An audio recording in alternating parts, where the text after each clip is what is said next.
त्यांच्या सहकार्याचं, कारण एकटं संघालय असताना ते एकटे आले नाही. 10-20 लोक आले, सगळे कार्यकर्ते आले, म्हटले की आम्हाला तुम्ही आले पाहिजे. तुम्ही एक धाडस केलं का तुम्हाला येवलेलं मिळावं. तुम्ही म्हणत नाही येवलेलं मिळावं, हा पा येवलेलं मिळावं. ही सुरुवात आहे, लक्षात ठेवा. 29 सालची तुम्ही सुरुवात करता आहात, तुम्हाला एक वेगळं चित्र निश्चितपणे दिसतं. काम सुद्धा काँग्रेसनं अनेक वेळा केलेलं आहे.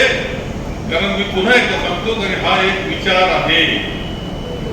माननीय हर्षवर्धन सपकाळ आपले अध्यक्ष झाले, सोपं नाही.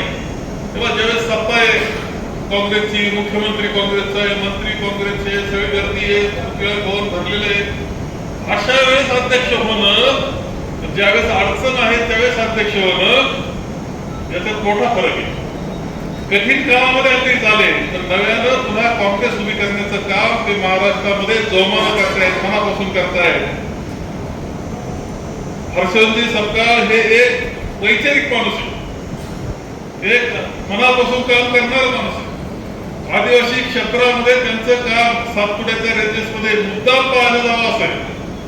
ते गेल्यानंतर शेकड्यानं आदिवासी येत आहेत, कुणाशे गोळा होतात, घराभर पाडे सोडून येतात, त्यांच्या भाषेत ते बोलतात.